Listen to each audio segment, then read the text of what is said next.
수업 시작하겠습니다. 최신 판례 강의입니다. 네. 점심, 저녁 이렇게 두 타임 할 거고요. 강의 신설 배경은 사실 원래 최신 판례 강의를 할 때도 있고 안 할 때도 있고 한데, 아무튼 최근 들어서 그 실전 B에서 최신 판례 문제가 많이 나가다 보니까 동차분들이 좀 빡세다는 얘기가 있어가지고 최신 판례 사실관계 법리를 미리 예습할 수 있는 강의를 요청 주셔서 좀 최신 판례를 정리해 드리려고 하고요. 물론 실전 A에서도 네, 최신 판례 나가긴 나가는데 실전 B에서 주요 최신 판례가 거의 다 나가죠. 네, 그래서 아무튼 오늘 이제 수업 들은 내용들은 대부분 다 이제 실전 B에서 만나지 않을까 이렇게 말씀드립니다.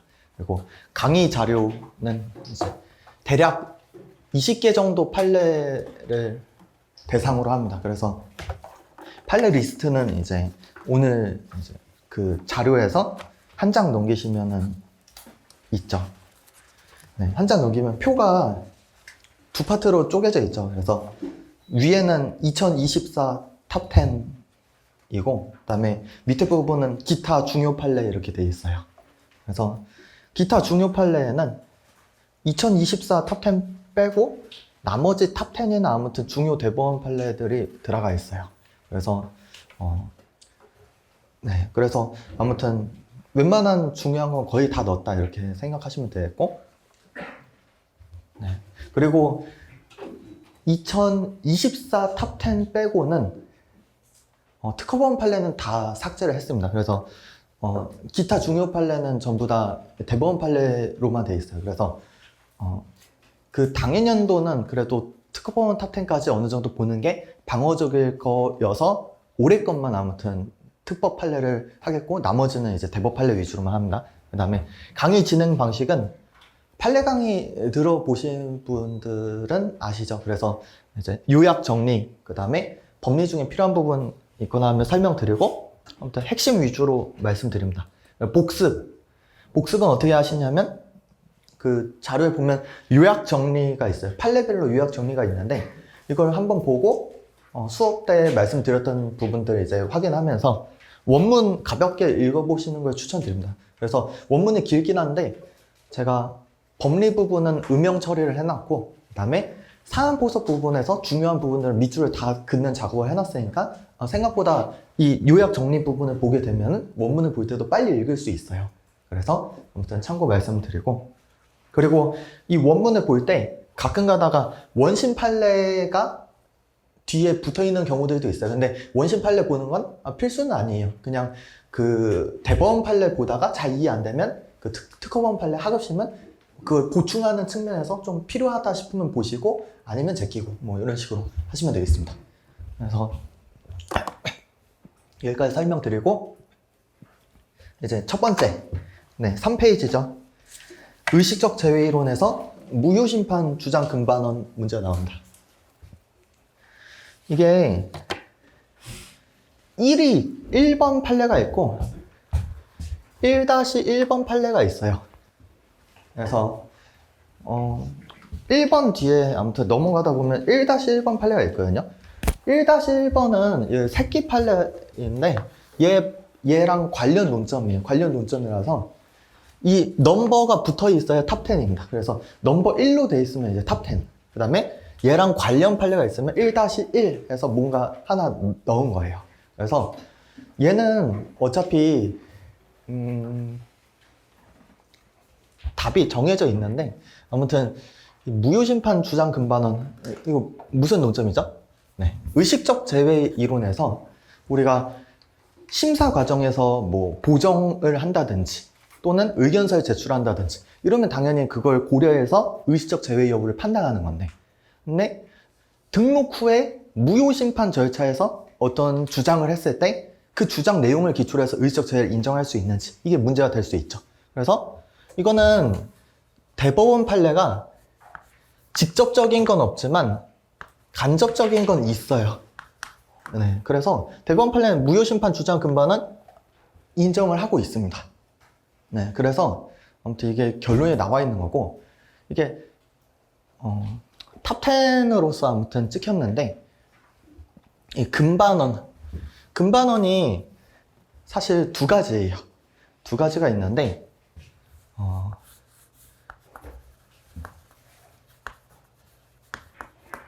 출원경과 금반원이 있고, 소송상 금반원이 있어요. 이거는 다 거기 이 판례에 참고 내용이 다 쓰여져 있는 내용이거든요. 그래서 여러분들이 뭐 필요하시면 필기를 참조하셔도 되는데 웬만한 내용은 다 안에 들어가 있습니다. 그래서 출원경과 금반원은 우리가 통상 말하는 의식적 제외, 의식적 제외 이론을 이제 출원경과 금반원이라고 불러요. 그 다음에 소송상 금반원은 신의칙이라고 불러요. 그래서 두 개를 이제 나눠서 생각을 해야 됩니다. 나눠서 생각을 해야 되는데, 우리가 이 소송상 금반원은 그냥 민법이나 민소법니다.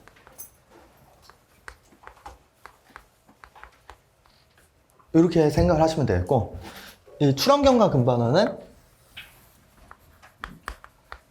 특허법상 법리다. 이렇게 생각하시면 되겠습니다. 그래서 근거 규정이 각각 어떻게 되냐 하면은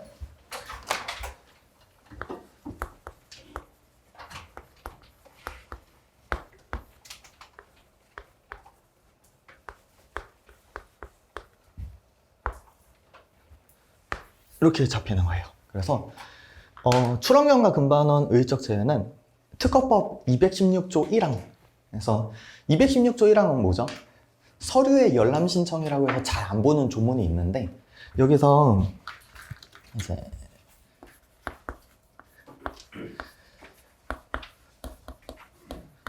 심사나 심판에 관한 서류 같은 거를 특허청에 열람 신청을 할 수 있어요. 그러면 뭐 공서양속에 반하지 않는 한 특허청은 그 서류를 제공을 해야 됩니다.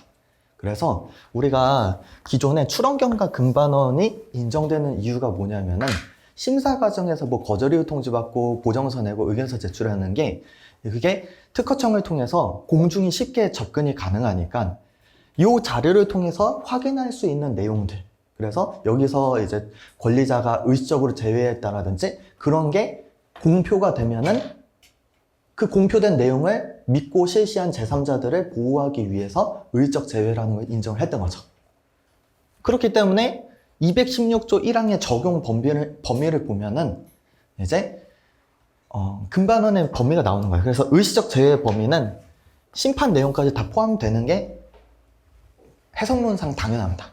그래서 대법원 판례도 직접적인 판시는 없었지만 간접적인 판시로 이 무효심판 주장 금반원을 인정하고 있거든요. 그래서 이 간접적인 사건은 어디 있냐면 대법원 판례 중에 그 기본서 보면 그거 있죠. 뭐 기재불비 해소 보정을 위한 경우, 뭐 다음에 뭐 이제 의견서만 제출한 경우, 그 다음에 등록 후 정정 절차, 정정을 통해서 청구 범위가 감축된 경우에도 의식적 제외 적용이 되잖아요. 근데 이 사건 실제 대법원 판례 원문을 까보잖아요. 그러면 이 대법원 판례 사안 포섭하는 부분을 보면은 무효심판 주장 내용이 들어가 있어요. 그걸 고려해가지고 의식적 제외 여부를 실제 판단을 하거든요. 그러니까 정정 내용만 고려하는 게 아니라 등록 후에 무효심판 주장 내용까지 전부 다 고려해서 의식적 제외 여부를 실제 판단하고 있어요. 그래서 이거는 사실 다툼이 있을 만한 부분이 아닌데, 아무튼 탑10 판례에서 이거는 사실 어떻게 보면은 하급심 판례의 혼선이에요. 하급심 판례 혼선인데, 특허법원 판사님들께서 최근에 무효심판 주장에 대해서는 이 출원경과 금반원 의식적 제외가 적용되지 않고 소송상 금반원 신의칙으로서 민소법상 1조 2항 통해서만 이제 금반원을 적용할 수 있다, 이런 식으로 논리를 전개하고 있는데, 이건 하급심 판례 혼선인데 이런 경우는 사실 실무상 되게 많았어요. 그래서 만약 이게 대법원 판례에 이제 그 상고돼서 대법원을 올라가잖아요. 그러면 이대로 정리가 될 거예요. 왜? 의식적 제외의 근거는 216조 1항에 따라서 공중이 그 자료를 쉽게 접근할 수 있는지에 따라서 판단하는 것인데, 심사 자료뿐만 아니라 심판 자료도 다 열람 신청 범위에 들어갑니다. 그렇기 때문에 심사 과정이랑 심판 과정을 달리 취급할 이유가 존재하지 않습니다. 근데 사실 특허법원 판사님들 입장에서는 약간 그 현실적인 그런 이유가 있었을 거예요. 현실적인 이유인데, 뭔가 무효심판 당사자 주장 하나하나에 대해서 뭔가 그 의식적 제외를 인정하게 된다면 자신들이 심리를 할 때 불편함이 좀 있을 수 있거든요. 그러니까 웬만하면은 이 의식적 제외를 적용 안 한 건데, 이 두 개 차이가 뭐냐면 얘가 좀 더 엄격합니다. 그 신의칙을 적용하는 게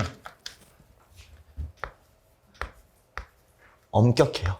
그래서 이 엄격하다라는 것은 이제 요건이 엄격하다라는 건데, 그게 얼마나 엄격한지는 사실 탐구 영역이에요. 우리가 고민할 필요는 없어요. 근데 의식적 제외라는 건 그냥 의식적 제외 의사가 표명되면 그에 모순되는 주장이 허용되지 않는 거예요. 근데 이 소용상 근반원으로 신의칙, 민법 1조 2항에 따라 이 근반원을 적용하기 위해서는 어떤 의사표명을 한 다음에 그거에 모순되는 주장 그냥 허용하지 않는 게 아니라 그게 정의관념에 비추어 도저히 용인할 수 없는 정도에 이르러야지만 허용하지 않거든요.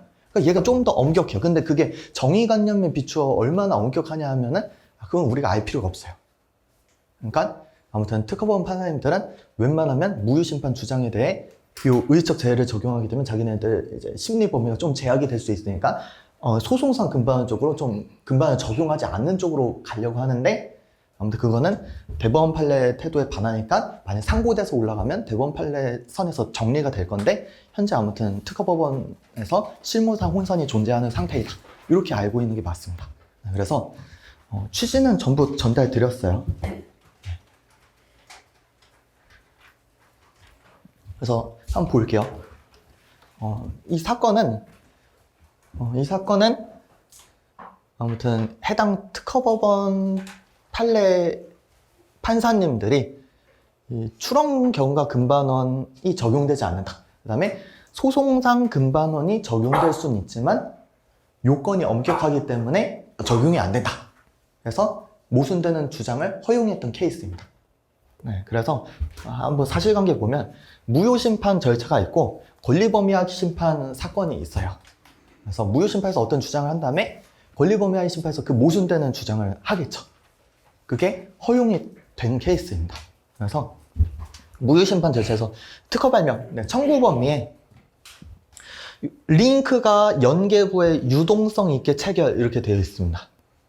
그래서 이게 기술 내용은 자세히 알 필요는 없어요. 어떤 기계 발명이었는데 뭔가 체인이라고 생각하면 되는데 이게 이렇게 회전하면서 돌아가는 아무튼 이상한 연결 장치였어요. 근데 무효심판이랑 그 심결취소 소송에서 권리자가 뭐라고 주장하냐면, 여기서 무효심판에서 기재불비가 쟁점이 되었습니다. 기재불비가 쟁점이 되었는데 요 A의 의미가 불명확하다 이런 지적이 있었어요. 그래서 의미가 불명확하니까 뒷받침 요건이나 명확성 요건 위반으로 무효 사유가 주장이 되었습니다. 그래서 청구범위에 있는 이 A라는 구성에 대해서 권리자는 A1이다 이렇게 주장을 한 거예요. A1이다 주장을 하면 하위 개념을 사실상 주장한 거랑 비슷합니다. 그 예시 형태를 주장한 거거든요. 네, 예시 형태를 주장한 거예요. 그래서 이제 권리범위하에 심판이 걸려요.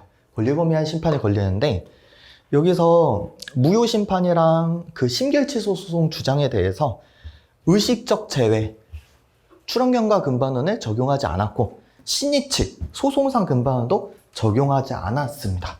그래서 특허 발명 청구 범위에 A라고 쓰여져 있었는데 상대방 실시 발명이 A2였어요. 여기는 A1이 예시라고 주장이 되었었는데 상대방 발명은 A2였습니다. 이거 권리범위에 포함되나요? 하면은 이제 제3자 입장에서는 네가 무효심판에서 A1이라고 주장을 했었잖아 하면서 A1으로 한정되니까 내 거 A2랑 실시발명 다르니까 내 거 권리법원에 속하지 않아 이런 식으로 가고 싶겠죠. 근데 그걸 특허법원이 인정 안 합니다. 그래서 의의적 제외 적용하지 않고 신의 측도 적용하지 않아요. 그래서 문헌 침해에 해당한다 이렇게 가요. 문헌 범위에 들어간다 해서 문헌 침해에 들어간다. 그리고 뭐 특허 발명 자유기술도 아니라 뭐 이런 식으로 판단했는데 이거는 부수적인 거고, 아무튼 무효 심판이랑 그 심결치 소송에서 청구 범위 해석에 관해서 어떤 주장을 했는데 권리범위하기 심판에서 그와 모순되는 주장을 허용을 했다. 왜? 금반원을 적용하지 않았다. 금반원은 두 종류다. 그래서 출원경과 금반원, 소송상 금반원이 있는데 여기서는 이제 논거가 나오는 거죠. 논거. 네. 의의적 제외. 이거 적용되지 않는다라고 갔는데 그 이유는 뭐냐면 무효 심판 주장에 대해서는 심판이니까 심사 단계가 아니다. 등록 후 절차니까 이거는 출원경과 금반원이 적용될 수 없다. 이런 식으로 갔어요. 아무튼 잘못된 부분인데 아무튼 이렇게 결론을 갔어요.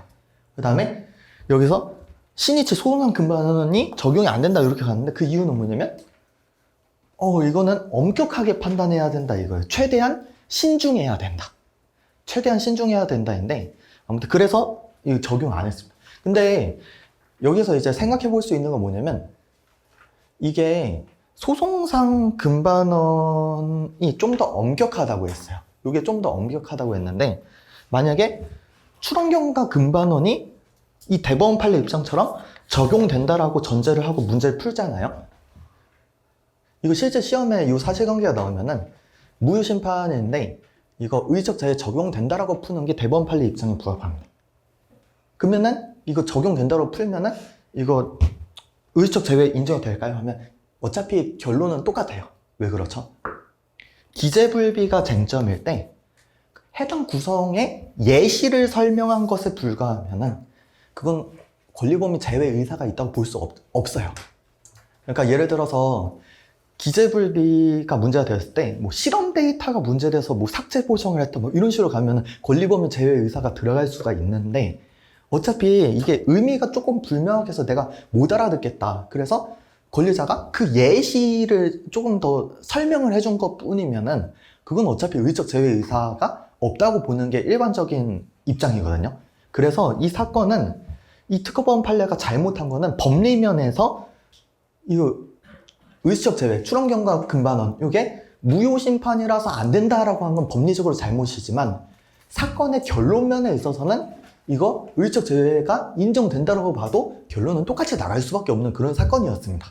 이해되시죠? 그러니까 더구나 신의 측 소송상 금반원을 적용하면 이거는 더더욱이 금반원을 적용할 수 없었던 사건이었던 거죠. 그래서 아무튼 법리상 잘못만 있지 결론은 잘 되었다. 네, 이렇게 말씀을 드리고 그래서 이제 여기 3페이지 그림을 보세요. 네, 여기서 A의 하위 개념이 A1이랑 A2 두 가지가 있거든요. 근데 예시라고 설명한 건 A1, 상대방 실시 발명은 A2였어요. 그래서 그림을 제가 A1이랑 A2를 왼쪽, 오른쪽에 넣어놨어요. 그래서 장공 형태, 원형 형태 이렇게 넣어놨죠. 그래서 장공 형태는 뭐냐면 이 돌아가는 구멍이 여유분이 큰 거예요. 장공 형태였던 거고 그 다음에 상대방이 실시하는 건 이 구멍이 작아서 원형 형태였어요. 그래서 이걸 가지고 이제 모순되냐 뭐 금반원이 적용되냐 이거 가지고 싸움이 있었던 거고 지금 여기 화면 자료에 있는 대로 무효심판 절차랑 권리범위화 심판 사건에 있었던 내용은 전부 다 이걸로 정리가 된 거예요. 그 다음에 밑에 참고를 보면은 동그라미 1번 네, 여기 세 가지가 나와요. 세 가지.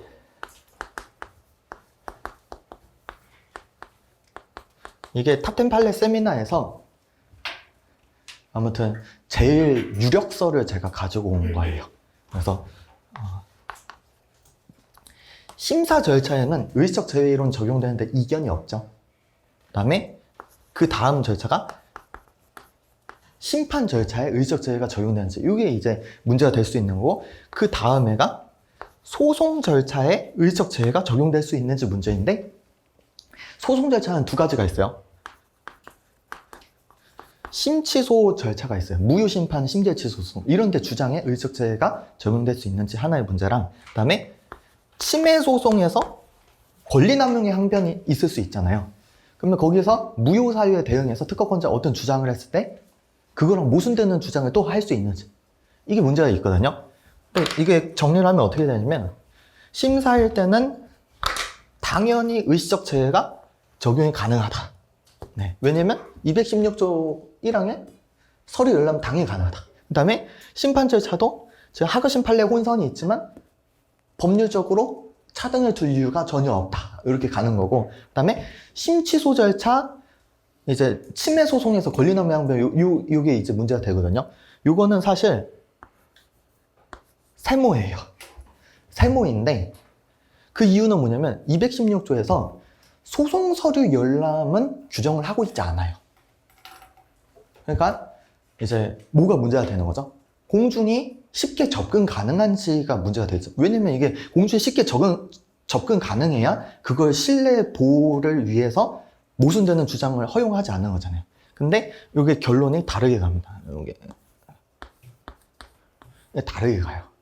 그 이유가 뭐냐면 요거는 살짝 지엽적인데 올해는 그냥 알아두세요. 왜냐면 이게 탑10 판례에서 세미나에서 아무튼 주쟁점이 되었던, 여기서도 심결치소 소송까지 주장이 연결되어 있었어요. 그러니까 심취소 부분은 이게 알아둬야 되는데 이 일적 제외 적용 가능합니다. 그 이유가 뭐냐면은 이건 약간 실무적이에요. 실무적인데 키프리스 사이트 들어가잖아요. 키프리스 사이트, 특허청 아무튼 그 공보 볼 수 있는 사이트 들어가면은 심사 절차, 심판 절차 쉽게 접근할 수 있어요. 근데 이거는 법률상 규정이 없지만 이것도 키프리스에 실무적으로 쉽게 접근할 수 있게 다 세팅이 돼 있어요. 그래서 이게 216조 1항의 적용 범위는 중요합니다. 왜냐면 법률상 쉽게 접근할 수 있는지 근거 규정이 되니까. 근데 이게 216조 1항은 쉽게 접근할 수 있는지 판단하기는 하나의 고려 요소인 거지, 여기에 규정이 없다 하더라도 실제 공중이 쉽게 접근 가능하다면 그 신뢰를 보호할 필요가 있는 거예요. 그렇기 때문에 심취소는 어차피 얘네들이랑 똑같이 열람이 쉽게 되니까 이거는 그 의적 제외 적용이 가능하다. 이렇게 정리하는 게 맞아요. 그리고 이 대법원 판례 있잖아요. 정정 절차에서 아까 무효심판 주장에 대해 의적 제외 인정한 이 사건 있잖아요. 이 사건에서도 무효심판 주장뿐만 아니라 거기 심결치소 소송 주장까지도 고려해서 의적 제외 여부 다 판단했습니다. 그러니까 이게 일치합니다. 다행히. 이 유력설이랑 대법원 판례 입장이랑 일치해요. 그래서 심취소 절차도 의적 제외 적용 가능하다. 근데 이 침해 소송 권리남용 그 대응 주장 있잖아요. 이 부분은 의적 제외 적용이 불가능합니다. 그 이유는 뭐냐면 키프리스에서 쉽게 접근할 수 있는 그런 자료가 없어요. 그래서 저도 사실 특허법 강의를 하면서 어떤 분쟁 사건이 있을 때 하나씩 다 꺼내서 관련 사건들 다 뜯어봐야 되는데 사실 심취소까지는 금방 나오거든요. 근데 침해 소송은 꺼내려면은 좀 타이핑이나 이런 거 되게 전문적으로 많이 해야지 이제 걸려들어요. 그렇기 때문에 이거는 공중이 쉽게 접근 가능하다고 보기 어려운 거예요. 그래서 유력설도 여기까지는 의적 제외를 적용할 수 없다. 그러면 어떻게 되는 거죠? 의적 제외 적용할 수 없으면 소송상 금반항, 신의 측이 적용 가능한 거예요. 그래서 여기서 이제 뭐 침해 소송에서 권리남용 대응 주장에서 무슨 주장을 했을 때는 도저히 용인할 수 없는 경우에 한해서 모순되는 주장을 허용하지 않는다. 좀 이렇게 법리적으로는 그렇다라고 알아두시면 되겠습니다. 그래서 그 도저히 용인할 수 없는 정도가 어느 정도냐 하면은 그건 우리가 자세히 알 필요는 없다. 이렇게 정리가 됩니다. 그래서 참고해서 동그라미 1번 요 유력서에서 요 별표 쳐놓으시면 돼요. 심판 주장은 같이 읽어볼게요. 216조 적용 범위 내이므로 의적 제외, 추론경과 금반원이 적용 가능하며 심결치소 소송 주장은 판결문 열람이 용이하여 의적 제외, 추론경과 금반원이 적용 가능하지만 침해 소송에서 권리남용 항변 대응 주장은 판결문 열람이 용이하지 않아 의적 제외, 추론경과 금반원이 아닌 신의 측, 소송상 금반원을 처리해야 한다는 견해가 있다. 이대로 이제 정리하시면 끝나는 거죠. 그 다음에 동그라미 2번 한편 대법원 판례, 이게 정정 사건이에요. 이 정정 사건에서는 정정심판 주장에서 정정심판에서 정정 요건이 있죠. 형신실독이 있는데 독립특허 요건이라는 게 있어요. 거기서 진보성과 관련해서 어떤 차별화 주장을 하잖아요. 그것도 당연히 심판에서의 주장, 정정심판에서의 주장이니까 의적 제외로 다 들어가는 거죠. 그리고 무효심판 및 그 신기할치 소송 주장을 고려하여 의적 제외 출원 경과 금반원을 적용한 원심판단의 잘못이 없다고 하여 심판 및 그 신기할치 소송 주장에 대해 의적 제외 출원 경과 금반을 적용 가능하다는 입장이다. 그래서 이게 명시적인 법률적 판시는 없었지만 사안 포섭 단계에서 전부 다 심판이랑 신기취소 소송 고려해서 의적 제외 여부를 판단한 게 타당하다라고 갔어요. 그래서 이 부분까지 말씀드립니다. 이게 대법원 판례 입장이에요. 그 다음에 다음 페이지 넘어가면 4번에 동그라미 3번이 있거든요. 요거는 이제 실무적인 내용이니까 세모를 쳐놔도 돼요. 네, 그래서 동그라미 3번. 한편 심결취소 소송 판결문은 키프리스 행정정보를 통해 사건 번호 등의 확인이 용이하지만 침해 소송 판결문은 키프리스 행정정보를 통해 사건 번호 등의 확인이 용이하지 않다. 그래서 요 두 가지가 차이가 발생하는 거다. 이렇게 알아두시면 되겠습니다. 그 다음에 동그라미 4번. 네. 대상 판결은 무효심판 및 그 신결취소 소송 주장에 대해 의의적 제외, 출원경과 금반원 적용을 부정하고 신의 측, 소송상 금반원을 적용해야 한다는 취지인데 해당 사건은 무효심판 및 그 신결취소 소송에서 기능적 표현에 대한 기재불비 쟁점에 대하여 그 예시를 설명한 것에 불과하며 예시 동그라미, 기재불비 동그라미 이렇게 들어가시면 돼요. 네. 기재불비에 대응해서 예시를 설명한 것에 불과하다. 그래서 상대방에게 권리불행사 취지의 신의를 부여한 것으로 볼 수 없을 뿐만 아니라 권리자의 의식적 제외 의사가 있었던 것으로 볼 수 없었던 사안이므로 법리면에선 잘못이 있지만 그 결론은 정당하다. 이렇게 써놓은 거예요. 그래서 여기에 상고돼서 대법원에 올라왔거든요. 심리불속행 상고기각이 나왔습니다. 그 이유는 뭐냐면 법리면에서 잘못했다 하더라도 그게 판결의 결론에 영향이 없으면 상고기각 나가거든요. 그래서 상고기각이 나왔습니다. 네. 그 다음에 동그라미 5번 읽어보면 침해 소송에서 권리남용의 항변 대응 주장에 대해서는 대상 판결에서 판시된 소송 주장에 대한 의의적 제외, 출원경과 금반원과 신의 측 소송상 금반원에 대한 내용이 활용 가능하다는 견해가 있다. 그래서 잠시만요. 여기 5기가 있네요. 5기가 있는데 소송 이거 적을 필요 없어요. 제가 설명할 거예요. 삭제를 할 부분이 있어가지고 소송 주장에 대한 그래서 뭐시기 있는데 이 부분 삭제하고 그 다음에 어디가 출발이 되면 되냐면 이제 신의 측 여기 소송상 금반 여기서 출원경과 금반 의의적 제외 이 부분이 있거든요. 이 부분을 삭제를 해주세요. 네, 그래서 네. 이 부분이 지금 뭘 설명하는 거냐면 침해 소송에서 권리남용 관련 부분에서는 의식적 제외가 적용될 수 없고 여기 이제 신의 측이 적용 가능하다 이렇게 가잖아요. 그래서 이 대상 판결에서 신의 측 이 소송상 금반원이 적용될 수 있는 요건이 판시가 되었거든요. 이 요건이. 근데 이 요건은 아무튼 쓸 수 있어요. 어디서 쓸 수 있냐면 침해 소송에서 권리남용의 항변 관련해서 이 부분은 출원경과 금반원이 적용이 안 되니까 소송상 신의 측 이 법리가 적용이 돼야 된다. 네. 그래서 아까 말했던 대로 정의관념에 비춰 용인할 수 없는 그 정도가 돼야 되는데 이따 뒤에서 법률적 판시 볼 거예요. 네. 그 다음에 동그라미 5번이 이제 최종 정리예요. 결국 출원 단계뿐만 아니라 등록 후 단계에서도 금반원이 적용되지만 등록 후 절차에 따라 금반원의 종류가 출원경과 금반원인지 소송상 금반원인지에 있어 차이가 있고 전자보다 후자가 더 요건이 엄격한 것으로 보이지만 구체적인 차이, 얼마나 엄격한지 등은 논의가 더 필요하다. 그래서 금반원은 다 적용이 되는 거예요. 심사 절차든 심판 절차든 소송 절차 다 적용이 되는데 이제 금반원의 종류가 출원경과 금반원이 적용되는 건지 아니면 소송상 금반원 엄격한 게 적용이 되는 건지 요 두 개만 차이가 있는 거죠. 그래서 이렇게 정리를 하시면 되겠습니다. 그 다음에 동그라미 6번은 세모를 쳐놓으세요.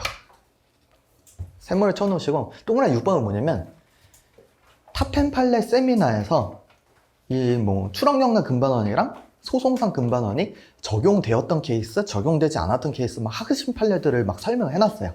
근데 그거는 이 당해 사건은 그래도 탑10 판례에서 직접 설명이 있었으니까 제가 이걸 설명을 드린 거고, 이 부분들은 그냥 비교 판례로서 설명이 되었기 때문에 다 하급심 판례거든요. 그래서 뭐 보실 분들은 보셔도 되는데 출제 가능성은 상대적으로 낮으니까 지금 우리가 잘 정리해야 될 부분은 요 부분이다. 그냥 금반원의 종류가 두 가지가 있고 216조 규정이 어떻게 되어 있고, 그 다음에 소송 관련해서는 규정이 없지만 이렇게 처리가 될 수 있다. 이 부분만 알아두시면 되겠습니다. 그래서 여기까지 설명드리면 이제 1번 판례에 대해서 설명이 끝난 거예요. 이제 법률 접한 시 원문을 볼 거예요. 원문을 볼 건데 5페이지 보면은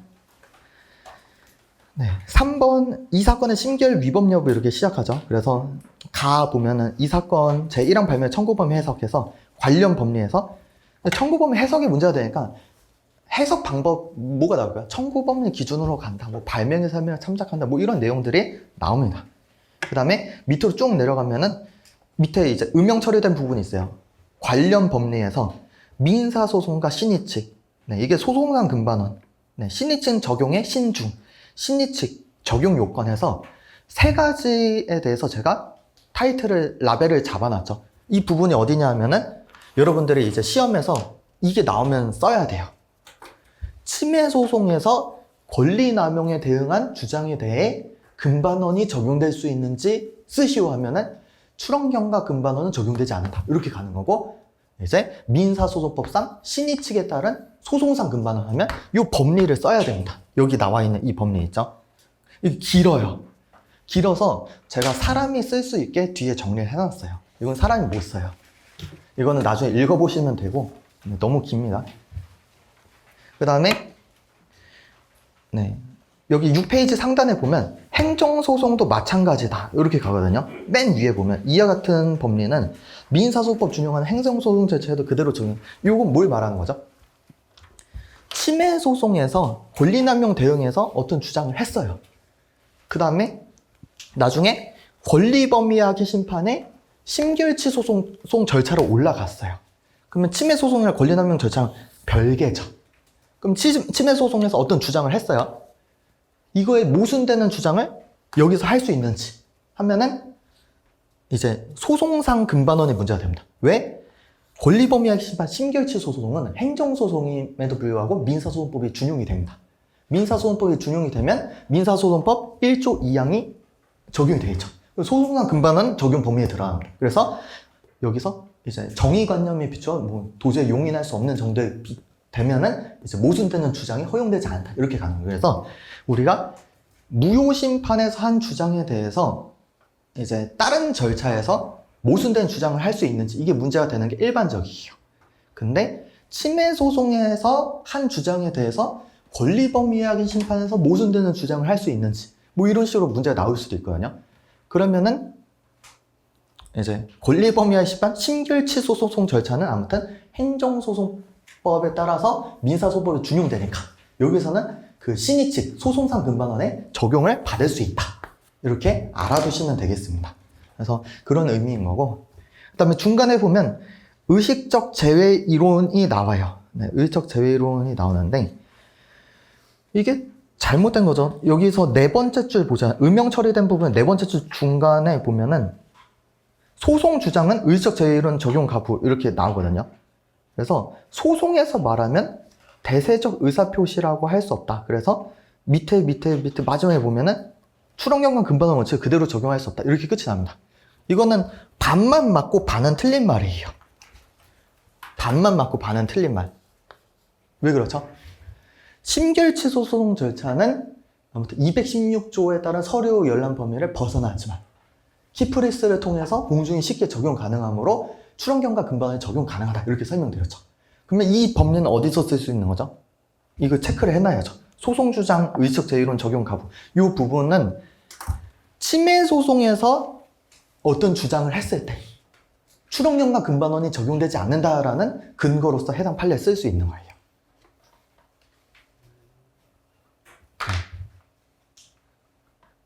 참 귀찮아요. 뭐냐면 다 금반원인데 금반원 종류가 절차마다 다르다 이거예요. 네, 그래서 어느 절차는 좀 더 엄격하고 어느 절차는 좀 덜 엄격하고 이걸 말을 하는 거예요. 그래서 이 의적 제외이론은 아무튼 우리가 기존에 배웠던 그 의적 제외이론을 말하는 거고, 아무튼 얘는 좀 더 엄격한 금반원이다 이렇게 생각하시면 되겠습니다. 그래서 여기까지 설명드리면은 이제 전부 다 설명 완료한 겁니다. 이제 8페이지 의식적 제외이론 무효심판 주장 금반원. 네. 네. PDF 업로드 가능? 지금은 안 됩니다. 네. 네.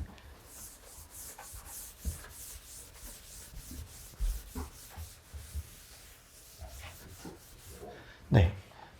이 케이스는 1번 케이스랑 반대되는 판시예요. 그래서 1번은 아무튼 무효심판에서 무효심판 주장에 대해 그 의적 제외이론 적용이 불가능하다 이런 취지였고, 1-1은 무효심판 주장에 대해 의적 제외이론 적용이 가능하다. 그래서 지금 하급심 특허법원 판례는 실무상 혼선으로 동요 중입니다. 뭐 가능하다 불가능하다 하면서 지금 이렇게 되고 있는 중이에요. 그래서 요거는 자세히 알아둘 필요는 없어요. 왜냐면 이거는 1번에 그냥 대칭되는 반대 입장의 판례인 것에 불과하고 이건 탑10 판례에 해당하진 않습니다. 그래서 이 사건은 그냥 비교로서 그냥 설명만 간단히 드릴게요. 자세히 알 필요 없는데, 법원의 판단이 있었는데, 네, 특허법원의 판단인데, 특허 발명에 대해서 청구항에 이제 용어가 쓰였어요. 어떤 그룹이라는 용어가 쓰였거든요. 근데 이 그룹에 대해서 이제 권리범위 속부 관련해서 이 그룹의 해석이 문제가 됩니다. 근데 이 권리범위에서 이 용어를 해석하려면 통상 한 3가지는 고려합니다. 뭐죠? 청구 범위, 발명의 설명, 그 다음에 출원 과정. 네, 그래서 이거는 일반적인 청구 범위 해석 기준에 따라 이걸 해석하려는 거고, 그 다음에 출원 과정까지 종합을 해서 이것도 권리자의 의사를 청구 범위 해석에 반영을 하는 거죠. 그래서 이 그룹은 어떤 내용이 다 이렇게 확정을 하는 거예요. 근데 여기서 출원 과정이라 하면은 무효심판 주장까지 포함이 된다. 그래서 이 사건은 앞의 사건이랑 입장이 달랐던 거다. 그래서 무효심판 주장이 포함된다고 봐서 의식적 제외를 인정했던 사건입니다. 그래서 아무튼 실시 발명이 이 그룹을 포함하지 않는다 해서 비침해 이렇게 판단을 했던 사건이거든요. 그래서 이게 나중에 여러분들이 합격을 하고 나면은 그때 대법원 판례가 선고될 거예요. 무효심판 주장에 대해서도 216조 차이가 없으니까 의적 제외가 적용이 가능하다.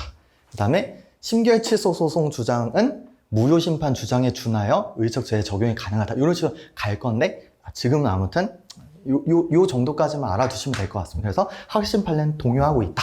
네. 이제 그러면 우리가 답안을 어떻게 쓰는지 이제 볼 거예요. 답안 어떻게 쓰냐면 15페이지.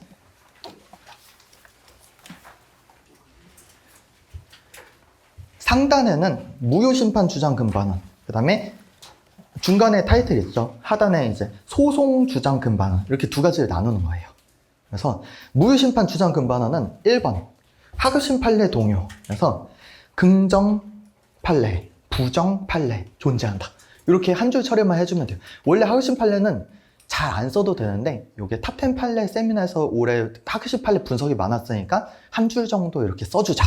이렇게 써주시면 되고, 이제 2번에 대법원 판례. 그래서 이거는 직접적인 판시는 없으니까 관련 대법원 판례다 이런 식으로 현출하는 거예요. 그래서 이거는 교재에 있는 거죠. 선행기수 회피에 다른 보정이 있었던 경우, 청구공의 감축 없이 의견서 제출만 있었던 경우, 출원 과정을 넘어 특허 등록 후 정정을 통해 청구공의 감축이 있었던 경우 마찬가지다. 네. 그래서 이제 검토, 무효심판 주장은 이제 의식적 제외 적용이 가능하죠. 그래서 동그라미 1번이 김동준 교수님 평석입니다. 그 다음에 동그라미 2번이 이제 그 최근 유력설에 따른 평석이에요. 그래서 동그라미 1번 보면은 의견서 제출, 주장만으로도 의식적 제외가 적용 가능한 점. 그 다음에 정정 절차, 등록 후 절차에서도 의식적 제외가 적용 가능한 점을 고려할 때 특별한 사정이 없는 한 무효심판 주장에 대해서도 의의적 제외, 추론경과 근거를 적용하기 타당하다. 특별한 사정은 알 필요는 없는 특별한 사정 뭐죠? 예를 들어 공서 양속에 반한 내용이 있으면 216조에 따라 이게 서류 열람이 제한되는 경우도 있거든요. 그런 경우 아니면은 일단 공중에 다 공개가 되니까 의의적 제외 적용하자 이렇게 가는 거예요. 그 다음에 동그라미 2번 논거를 좀 더 분명히 하는 거죠. 특히 심사 단계 서류뿐만 아니라 심판 단계 서류도 216조 1항에 따라 공중에 용이하게 접근 가능하므로 심사 단계와 심판 단계를 달리 취급할 이유가 없다. 그래서 최근 유력설. 그래서 의의적 제외론의 적용 근거 조항이 어디냐면 216조 1항에 따라 이제 이게 선행 행위의 존재가 이제 이걸로 확정이 되는 거죠. 그래서 심사뿐만 아니라 심판도 포함된다. 그래서 사안포섭 어떻게 해주는 거죠? 사안포섭은 무효사유, 선행문헌, 무효심판 주장 등 재반 사정을 고려해서 의의적 제외를 인정할 수 있다, 없다 이거를 써주시면 되죠. 그래서 예를 들어 선행계수가 차별화했다 하면은 의의적 제외 인정. 그 다음에 기재불비에 대응해서 어떤 예시를 설명한 것에 불과하다 하면 의의적 제외 부정 이렇게 가겠죠. 네. 그 다음에 이제 밑에 소송 주장 근반원은 이제 목차 내용이 두 개로 뜯어지죠. 1번이 심길취소 소송 주장 근반원, 2번이 침해 소송 주장 근반원. 그래서 심길취소 소송 주장 근본은 내용이 깔끔합니다. 네. 무효심판 심길취소 소송 판결문에 나타나는 주장은 216조의 범위를 벗어나지만 범위를 벗어나는 이유 뭐죠? 심사 심판만 있고 소송은 없어요. 네. 그래서 벗어나지만 공중이 용이하게 접근 가능하므로 무효심판 주장에 준하여 의의적 제외, 추론경과 근본을 적용하면 타당하다. 이렇게 써주시면 됩니다. 네. 그 다음에 침해 소송 주장 근본은 이걸 쓰려면은 아무튼 네. 여기 앞에 1번 판례에서 법률적 판시가 있었던 부분을 여기 다 끌어서 쓰는 거예요. 그래서 쌍가로 1번 추론경과 근본은 적용 가부에서 판례 소송에서의 주장이 대세적 의사표시라고 단정할 수 없어 소송에서의 주장에 추론경과 근본을 그대로 적용할 수 없다. 그래서 침해 소송일 때는 아무튼 추론경과 근본 부정할 때 이렇게 쓰시면 됩니다.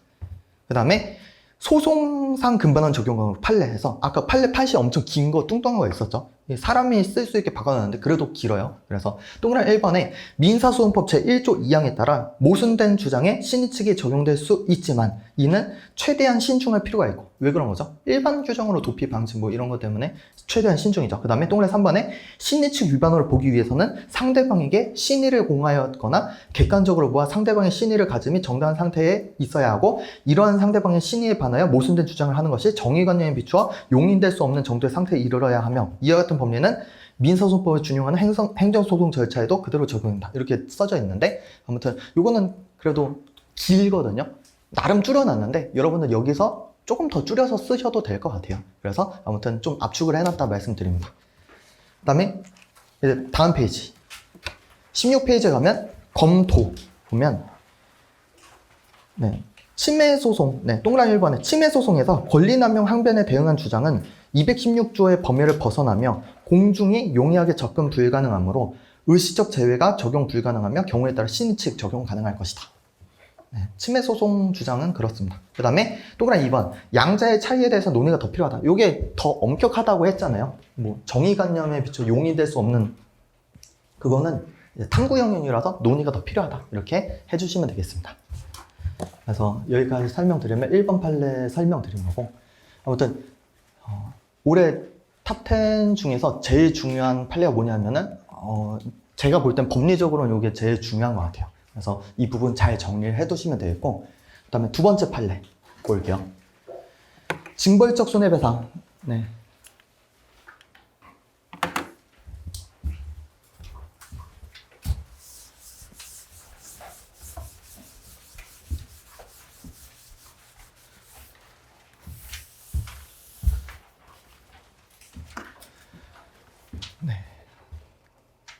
징벌적 손해배상은 뭐죠?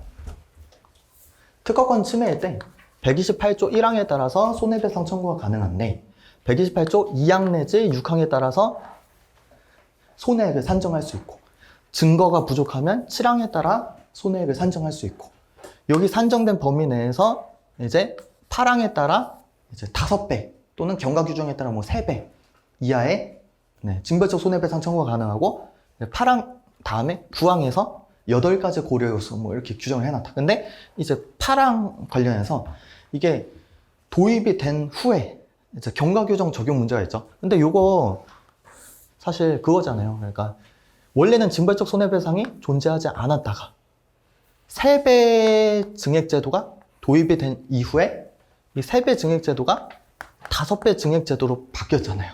그래서 이게 뭐 경과 규정 적용이 다 있겠죠.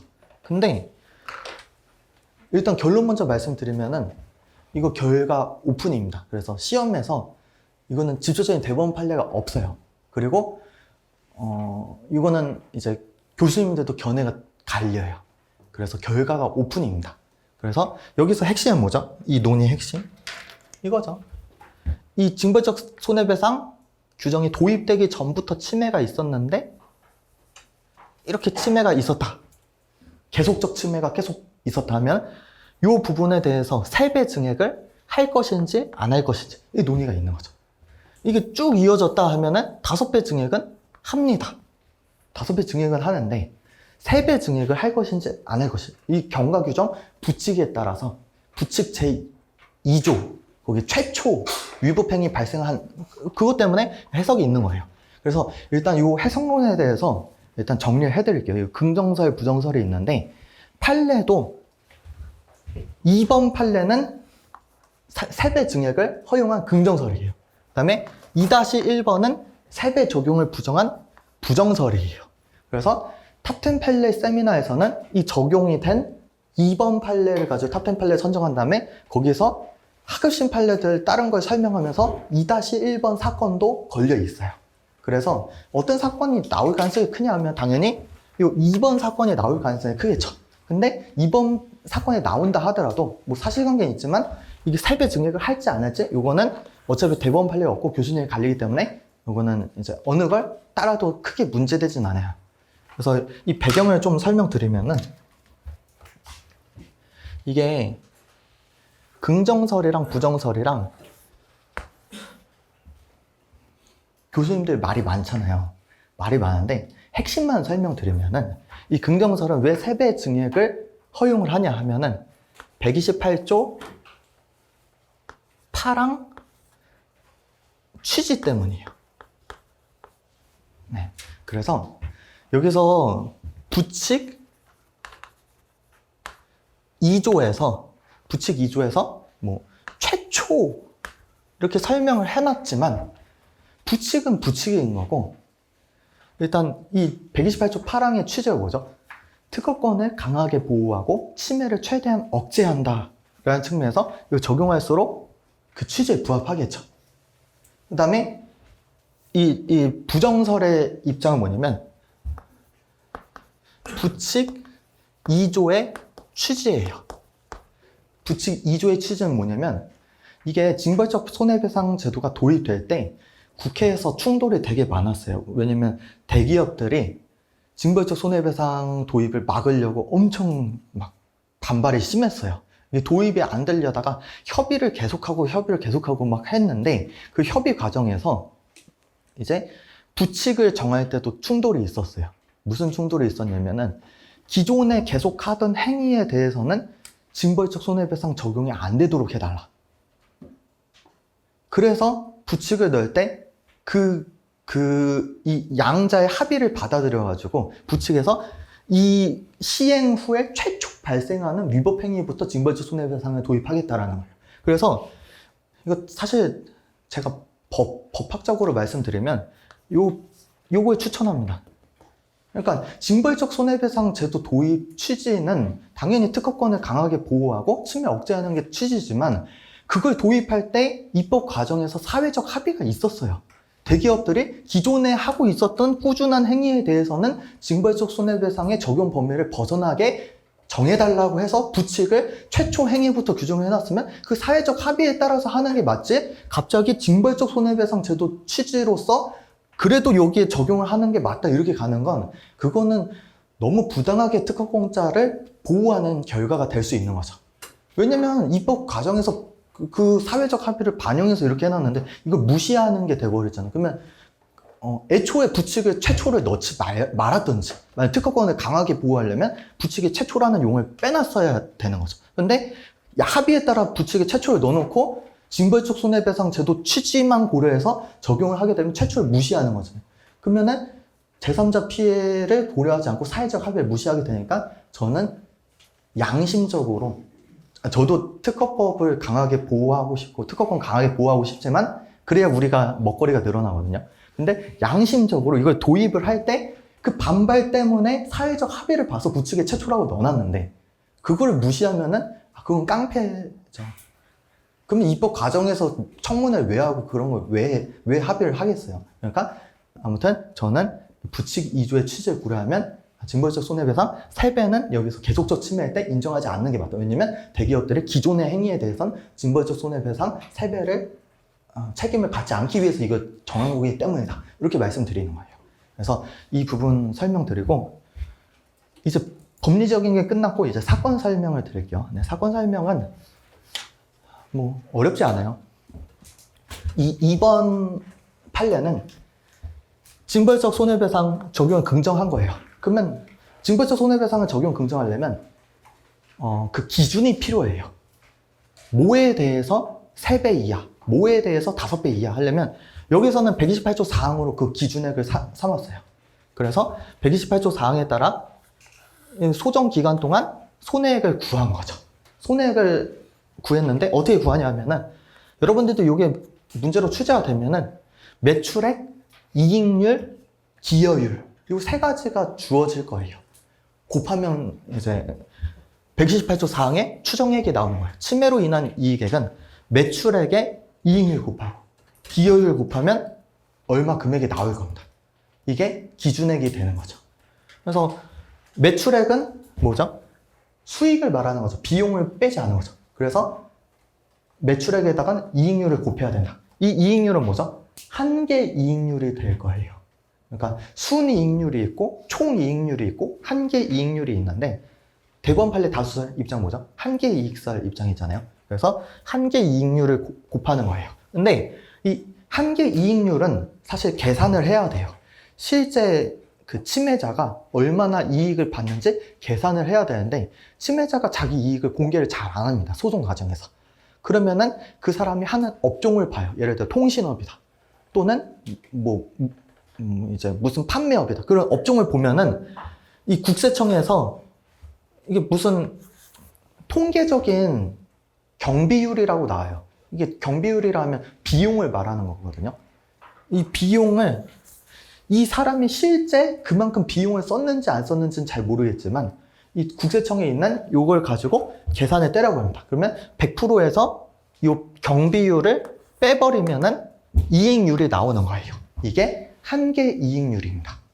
그래서 이 128조 4항을 구할 때는 매출액을 청구하는 게 아니라 이익액을 청구하는 거다. 근데 이익액은 비용을 뺀 금액인데 비용을 당사자 정확히 알 수 없으면 통계적인 걸 이용해서 구할 수 있다. 이렇게 알아두시면 되고, 그 다음에 기여율. 기여율은 뭐죠? 침해 제품이 예를 들어 10,000원짜리였어요. 10,000원짜리인데 침해 특허품뿐만 아니라 다른 그 사람의 독자적인 지식재산권이 포함되어 있었다든지 독자적인 판매 노력이라든지 뭐 이런 게 있으면 이제 특허권의 기여율을 곱해야 하죠.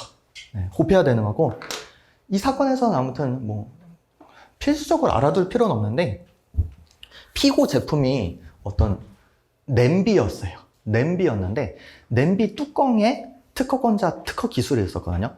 근데 그것 말고도 침해자의 이제 기술이나 디자인이 들어가 있었어요. 그래서 피고 제품에 적용된 권리가 총 5개였는데 원고 특허, 이게 침해 대상 특허예요. 그것 말고도 피고 특허가 3개 있고 피고 디자인에 1개가 있었어요.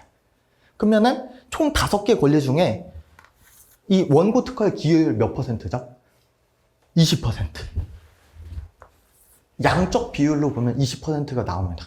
5개 중에 하나에 해당할 때 20%가 나오는 거고, 원래는 이렇게 그냥 단순 계산을 하는 건 아닌데 더 복잡하긴 한데 우연히 결과가 계속 이게 맞아요.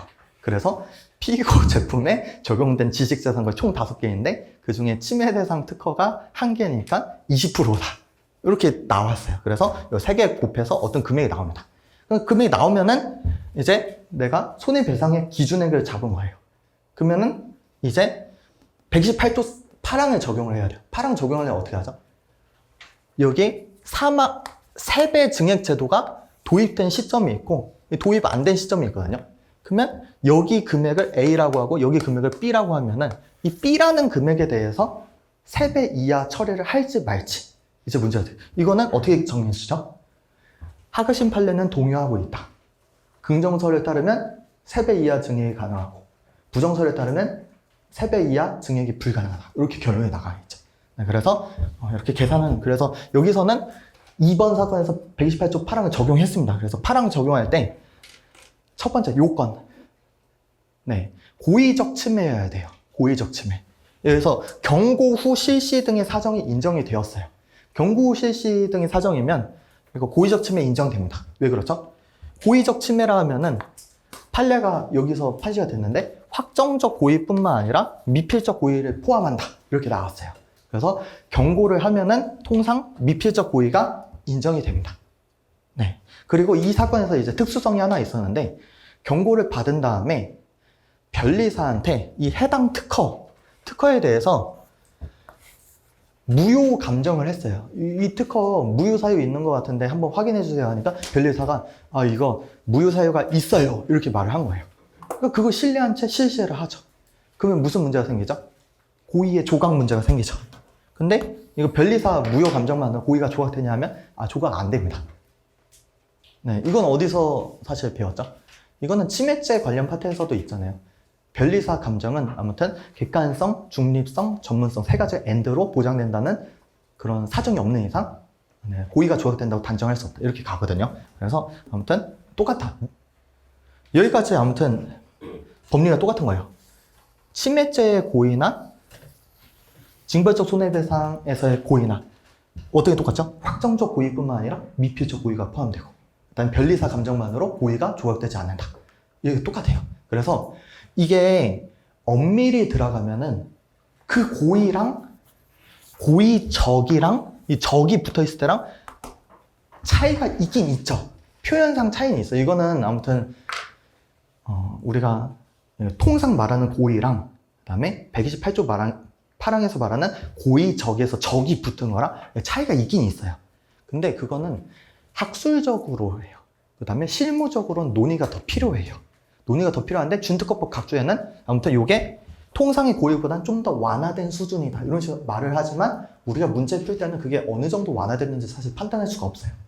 그러니까 미필적 고의도 포함된다. 똑같이 가는 거고 경고받으면 미필적 고의 인정되는 거고 변리사 감정이 있으면 고의가 그 사정만 조각된다고 단정할 수 없다. 똑같이 가면은 문제가 풀린다. 그럼 고의가 인정되면 어떻게 되는 거죠? 요건이 충족되는 겁니다. 128조 8항의 요건이 충족되고 이제 요거에 대해서 몇 배를 증액할 것인지 이제 판단합니다. 그래서 이 B라는 금액이 있을 때 3배 이하인데 이 사람이 얼마나 나쁜 사람인지 봐요. 얼마나 나쁜 사람인지 어떻게 보죠? 118조 9항을 통해서 8가지 고려 요소로 이제 이 사람이 엄청 나빴는지 조금 덜 나빴는지 조금 불쌍한 사람인지 이걸 본 다음에 증액 배수를 2로 인정을 했다 하면은 손해배상금이 어떻게 되죠? 최종 손해배상금 A 플러스 2B 만큼 청구가 가능하겠죠. 네, 그래서 증액 배수가 2가 됐으니까 최종 손해배상금은 A는 증액이 불가능해서 그냥 1로 들어오는 거고 그 다음에 B는 2배가 됐으니까 2B 형태로서 들어가겠습니다. 그래서 결론은 아무튼 이렇게 합산을 해서 얼마가 나옵니다. 그래서 사건을 정리해 놓은 거니까 참고하시면 되겠고 여기서 이제 판례 원문을 살짝 볼 거예요. 네, 19페이지 가면은 5번의 손해배상 범위에서 음형 처리가 되어 있어요. 128조 4항 관련 법리인데 네 번째 줄에 한계 이익설 들어가 있죠. 그 다음에 그 밑에서 5번째 줄인가 통계 자료 활용이라고 되어 있어요. 그래서 이게 아까 말했던 대로 이익률 산정할 때 국세청에 통계 자료 그거 곱할 수 있다 했잖아요. 그래서 마지막 밑줄을 가져 있죠. 침해 제품의 판매 수익에 통계에 의한 한계 이익률을 곱하는 방법에 의해서도 침해자가 얻은 한계 이익을 산정할 수 있다. 그래서 아무튼 문제에서 아무튼 한계 이익률이다. 써져 있으면 그냥 곱하면 되고, 그게 국세청 통계에 의한 거다 해도 그냥 곱하면 돼요. 그래서 우리는 아무튼 곱하면 된다. 이익률이 있으면 곱하면 된다. 이렇게 알아두시면 되겠고, 다음 페이지.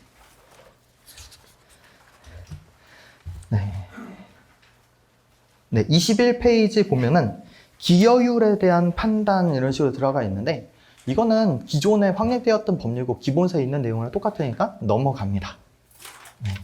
그 다음에 24페이지. 24페이지 가면은 이제 이 부칙 2조에서 세배 증액을 할지 말지 이 부분 있잖아요. 그래서 해당 판사님이 이제 각성을 해가지고 이제 놓은 거를 엄청 많이 판시를 해요. 그래서 아무튼 이 특허법 판사님이 특허법을 사랑하는 마음이 들어가 있어요. 그래서 어떻게 해서든 세배 증액을 먹이기 위한 논거들을 막 판시를 합니다. 근데 그거는 그 사람의 마음만 보시면 되고, 사실 입법 과정에서 이거 건들지 않기로 사회적 합의를 한 거니까 좀 그렇긴 해요. 그래서 저는 웬만하면 이걸 추천을 드린다고 했어요. 그래서 만약에 자기가 긍정설로 가고 싶다면은 특허법을 사랑하는 마음으로 이 판례 판시된 내용 되게 두껍거든요. 그래서 근데 이거 읽어보면은 우리 그 특허법 관련 법리뿐만 아니라 민법이나 형법이나 관련 일반 법리들이 되게 많이 나와요. 뭔 말인지 잘 모를 거예요. 아무튼 그만큼 특허법 판사님이 특허법을 사랑한다, 이렇게 생각을 해주시면 되겠습니다. 그래서 이렇게 말씀드리고, 그 다음에 이제 25페이지 하단, 25페이지 하단에 밑에서 네 번째 줄 보면 고의 침해의 의미가 나와요. 고의 침해의 의미가 나오는데 고의적이라고 나오죠. 고의적. 그래서 실제 이 128조 8항 했을 때는 고의 뒤에 적이라는 용어를 꼭 써줘야 되는 거예요. 그 다음에 여기서 법률적 판시가 쭉 나가는데 다음 페이지 가면은 첫 번째 줄에 중요한 내용이 있어요. 네, 밑줄에 가져 있죠. 26페이지 상단 첫 번째 줄. 여기에는 확정적 고의는 물론 미필적 고의도 포함된다. 이게 핵심이에요. 그러니까 뭘 알면서라고 말을 하거든요. 아무튼 그 알면서의 의미가 뭐냐면 확정적인 것뿐만 아니라 미필적 고의도 포함된다. 그 다음에 여기 27페이지 보면은 27페이지 보면 징벌적 손해배상 고려 요소가 중간에 음형 처리가 되어 있는데 그 위에 음형 처리는 안 되어 있지만 사실관계가 쭉 있어요. 이 사실관계가 뭐냐면 아까 말했던 대로 변리사가 무효 감정을 해도 고의가 조각되지 않는다, 이런 취지의 판단 부분이 들어가 있거든요.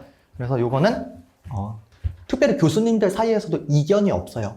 그래서 변리사 감정은 좀 실무적으로 각적 무시되는 쪽으로 진행이 되고 있는데 아무튼 그렇습니다. 네, 여기까지 설명드리고 네, 이제 29페이지. 네, 2-1번. 네. 2-1번은 뭐냐면 이 징벌적 손해배상 3배 이 증액을 부정한 이 판례예요. 부정한 판례라서 2번이랑 이제 반대되는 입장의 판례인 거죠.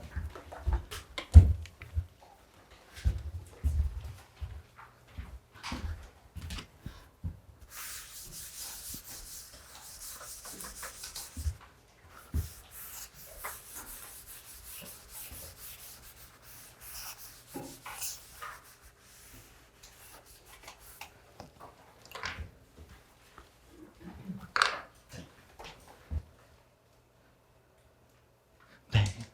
2-1번 판례인데 이거는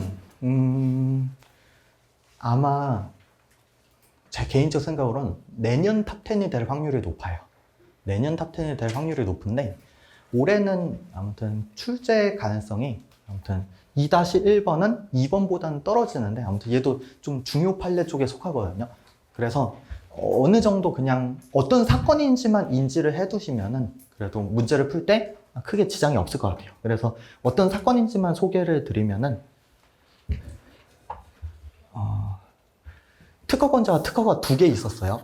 네, 특허권자가 특허가 2개 있었는데 이게 의약용도 발명 특허였어요. 의약용도 발명 특허니까 이게 내년 탑10이 되는 이유를 아시는 분들은 아시겠죠. 돈이 되는 특허는 교수님들 관심이 많아요. 네, 그래가지고 이게 아마 내년 탑10이 될 텐데 특허가 2개인데 상대방이 화장품을 판매합니다. 의약품을 판매하는 게 아니라 화장품을 판매해요. 근데 화장품을 6개를 판매했거든요.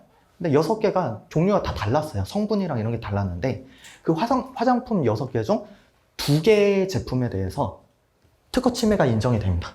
그래서 피고 제품이 6개였는데 이 제2 특허는 침해가 하나도 없었어요. 제1 특허에 대해서만 이제 화장품 2개가 이제 침해다. 근데 이게 의약용도 발명 침해로 인정이 됩니다. 화장품은 의약품이 아니잖아요. 그래서 여기서 이제 어떤 판시가 나가냐면 라벨론 자체를 부정하는 판시가 나갑니다. 네, 라벨론이 뭐죠? 의약품 허가사항, 의약품 표기 라벨에 있는 걸 기준으로 용도의 구비업을 판단한다 이렇게 가는 건데 화장품은 의약품 허가를 받지 않거든요. 그래서 라벨론 자체를 부정하는 판시를 하고 의약용도 발명 침해를 인정합니다.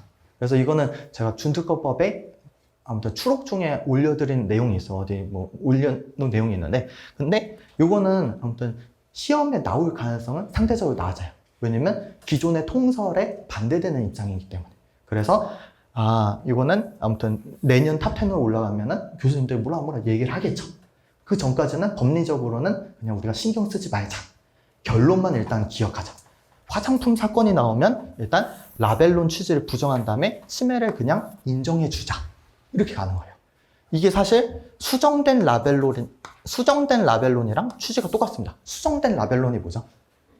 라벨 자체를 포함하고 있지 않더라도 이제 그렇게 그 용도로 팔리도록 유도를 하면은 그 침해를 인정하는 거죠. 그래서 이 화장품도 라벨 자체는 없었지만 해당 용도로 아무튼 뭐 미백이면은 미백 용도로 이렇게 계속 유도를 한 거예요. 그래서 침해가 인정이 되었다. 그래서 우리가 화장품 사건이 나오면은 라벨론을 엄격하게 하기보다는 아무튼 그 판매 정황을 본 다음에 그 용도로 팔리도록 유도를 하면은 침해를 인정해주면 된다. 일단 그거 결론만 기억을 해두시면 되겠습니다. 네, 기억을 해두시고 여기서 침해가 인정이 되었어요. 결국에 침해가 인정이 되었으면은 이제 효과가 나온다. 효과가 나오면 금지 청구, 폐기 청구 이렇게 그다음에 손해배상 청구 이렇게 나가요. 그래서 금지 청구, 침해 금지 청구에서 위에 침해가 인정이 되었잖아요. 침해가 인정이 되었으면은 인용이 되겠죠. 그다음에 인용이 되면 이거 실시하지 마라 이렇게 나갈 거예요. 주문이.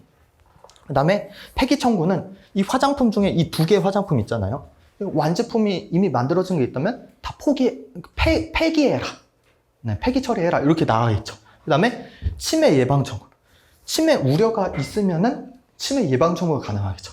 근데 이 실제 공장에 가보니까 이 화장품이 완제품으로 박스에 쌓여 있는 게 있고 공장이 멈췄어요. 경고를 받은 다음에 멈춰가지고 이 공장의 중간에 이제 완제품이 되지 못한 채 이 반제품들이 존재했었어요.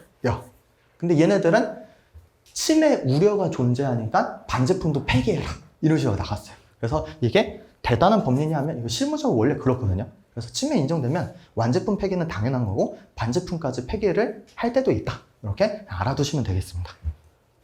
네. 그 다음에 손해배상 청구. 손해배상 청구는 아까 말했죠. 기준액이 먼저 나와요. 그 다음에 증액이 문제가 됩니다. 그래서 기준액 잡을 때 128조 4항 먼저 들어갔어요.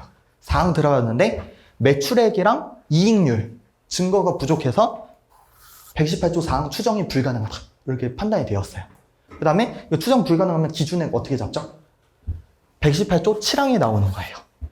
7항이 나와서 여러 간접사실, 여러 사정이 종합이 돼가지고 어떤 금액이 나오겠죠. 금액이 나온 다음에 이걸 가지고 이제 증액을 할지 말지 이제 128조 8항이 나오겠죠. 그래서 8항이 나오는데 이거 문제 풀 때 이렇게 가는 거예요. 여러분들도 5배 증액하고 3배 증액하부. 그래서 5배 증액하부 어떻게 판단하죠? 2024년 8월 20일 이후에 침해 행위가 부존재한다. 그러면은 5배 증액이 불가능하다. 이렇게 가는 거예요. 이 이후에 침해가 존재해야 5배 증액이 가능한 거죠. 근데 보통 아무튼 최근 사건들 보면은 이 이후에 침해가 좀 없어요. 그래서 5배 증액은 아무튼 이 이후에 이 침해 행위가 있는지 없는지로 판단해 주면 된다. 이렇게 알아두시면 되겠고, 세배증액도 어떻게 판단하죠? 세배증액은 이거는 이제 이 계속적 침해일 때 침해를 부정하는 입장이니까 최초 침해 시점을 봅니다. 최초 침해 시점이 2019년 7월 9일 전부터 진행 중이었다 하면은 이거 증액을 부정을 합니다. 네. 그래서 계속적 침해다 하면은 3배 증액이 들어가지 않아요. 그래서 5배 증액이 안 들어가고 3배 증액이 안 들어가면 요 7항에 따른 금액으로 인용을 하겠죠.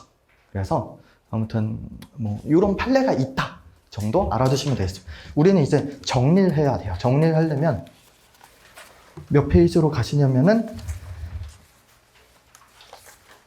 37페이지. 네. 손해계산 이렇게 나옵니다. 네. 그래서 1번이랑 2번 이렇게 목차가 크게 구성이 됩니다. 1번은 사실 기준액을 정하는 거예요. 그래서 128조 4항에 따른 손해배상의 계산에서 침해자가 그 침행위로 얻은 이익액 에서 매출액 곱하기 한계 이익률 곱하기 기여율 뭐 이런 식으로 기준액을 계산을 합니다. 그 다음에 2번 128조 8항에 따른 손해배상액 이렇게 한 다음에 쌍가루 1번에 징벌적 손해배상제도 일반론을 좀 써주시고 동그라미 쌍가루 2번에 고의적 침해 여부 이걸 적어주는 거예요. 그래서 일반론으로 고의적이란 확정적 고의는 물론 미필적 고의도 포함된다. 이거 판례죠. 그래서 동그라미 2번에 경고 후 실시다 하면 미필적 고의 인정. 그래서 요건이 충족되죠. 그러면은 쌍가루 3번, 4번, 5번이 세트예요. 경과 규정 써주고 5배 증액 가부, 3배 증액 가부 이렇게 가시면은 목차가 쉽게 떨어집니다. 그래서 경과 규정에서 19년 7월 9일 최초 3배, 그 다음에 24년 8월 21일 네, 5배 해서 부칙 3조 2조 이렇게 있어요. 그래서 아무튼 이게 부칙 2조 3조가 아니라 3조 2조라서 거꾸로 되어 있으니까 혹시 그냥 부칙이라고 쓰시려면 부칙이라고만 쓰시고 만약 몇 조까지 쓰려면 이게 3배 증액이 3조로 되어 있고 5배 증액이 2조구나 해서 두 개 아무튼 혼동하시면 안 돼요. 네. 그냥 부칙이라고만 쓰셔도 되고 그 다음에 쌍가루 4번에 5배 증액 가부 여기에는 보통 시험 문제가 나오면 이렇게 처리가 될 거예요. 2024년 8월 20일 이후 발생한 침해행위가 없으므로 5배 증액이 불가능하다. 이렇게 갈 거예요. 그 다음에 3배 증액 가부 이건 결과가 오픈입니다. 그래서 동그라미 1번 부분을 보면은 2019년 7월 9일 전부터 있었던 계속적 침해에 대해 손해배상 청구 사건에서 2019년 7월 9일 이후부터 있었던 침해 행위에 대하여 3배 증액을 인정할 수 있는지 긍정 입장의 특허번 판례, 부정 입장의 특허번 판례 네, 있다 하고 동그라미 2번, 동그라미 3번 여기에 택일이에요. 동그라미 2번은 128조 8항 취지에 비춰볼 때 3배 증액 긍정함이 타당하다.